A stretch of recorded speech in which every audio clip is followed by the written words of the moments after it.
Hello everyone, Samson here. Welcome back to my YouTube channel.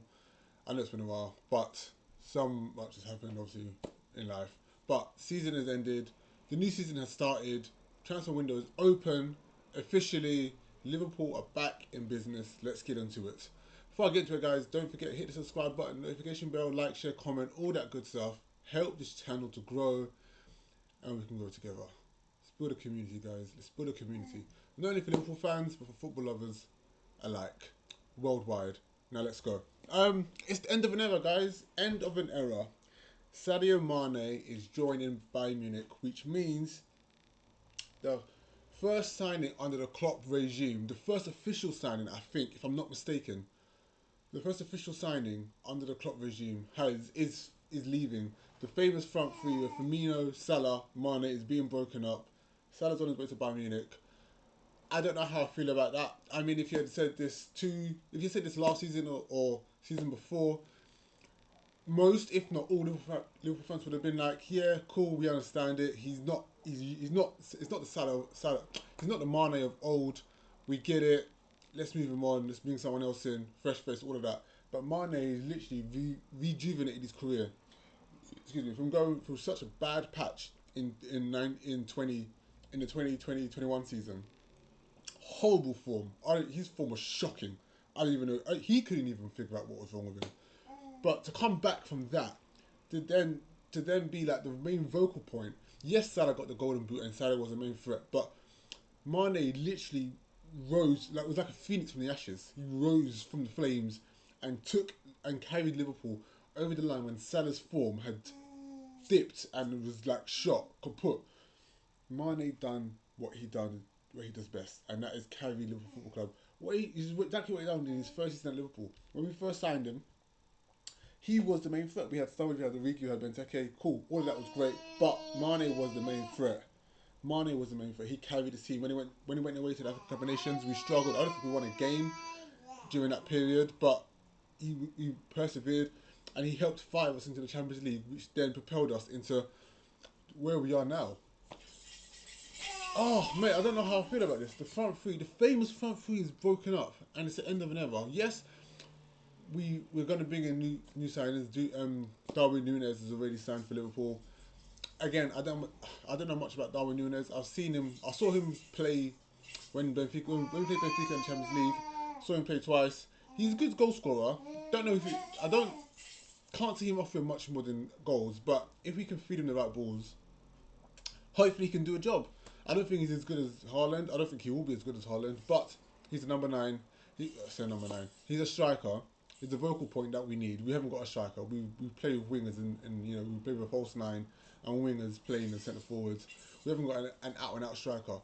And the fact that Man City, who were the Premier League champions last season, went out and won the league without a striker, and then went out and bought the striker. Not only a striker, but the best striker in world football right now, or the youngest and hottest best striker in world football right now, just means that we're literally playing catch up. So being a Darwin Núñez in makes sense, perfect sense. I just hope he delivers. It's very tricky. It's very tricky coming into the Premier League with a huge expectation on your shoulders, because not many players can live up to that potential that they may or may not have. Not many players can live up to the price tag.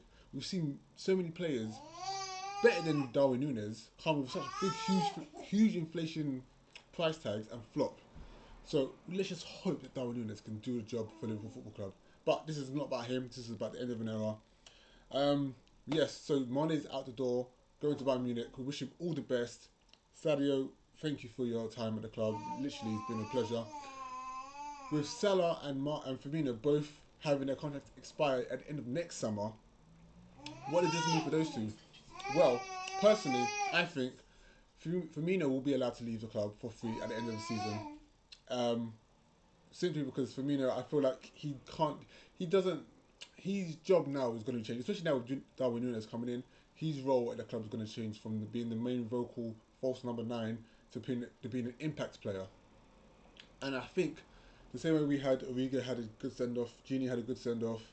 Wish Mane would have had a good send off, honestly. Firmino's going to get a good send off next season. At the end of next season, or the end of this season now, because we're in a new season. At the end of this season, when Firmino's contract expires, he will have probably the best send off we've probably seen at Anfield, because he is literally the most selfless player I've seen playing a red shirt. He is loved by Reds all over the world. He's just like, he's smart. You can't hate Firmino. Yes, you can be frustrated. I know I have been at times with his lack of goals, but you can't hate Firmino. And I feel like he's gonna have probably the best send off next summer when he leaves at the end of the season.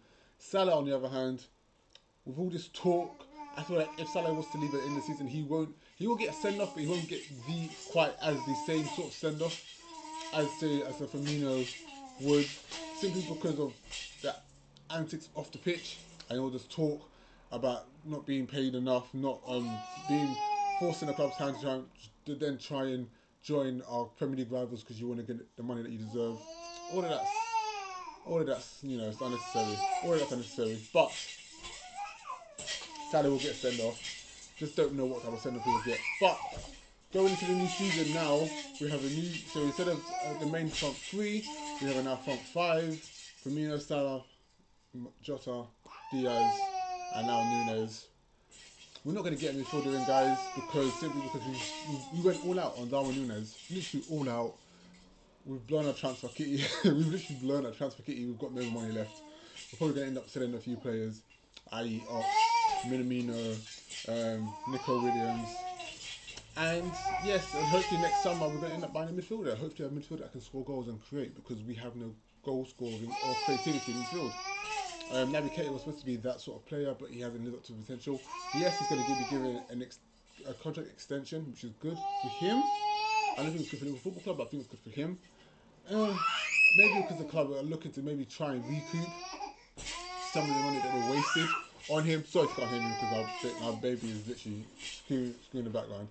But maybe the club are trying to recoup some of the money that they wasted on Naby Keita. But honestly, I don't think you're going to get much more than 20 million if you were to sell him on. But yeah, guys, let me know what you think in the comments. How sad are you that it's the end of an era? Salah, Mane, Firmino, the front three, the famous front three that should have won more trophies than they did. Yes, we won everything in club football, but they should have been. Those three dominated the Premier League, terrorised defenders for at least 3 seasons solid. And it's a shame that they didn't win more Premier League titles simply because of a dominant Man City side. You can do your best, but you can only compete so far with a team that has billions at their disposal, But yeah, that famous front three, boy, they're gonna go down in history. Hopefully not as underachievers, because like I said, they should have achieved a lot more than what they have done. But hopefully they'll go down in history, Premier League history. That's probably the best front three in world football, or at least in Premier League football. But yeah, let me know what you think, guys, in the comments.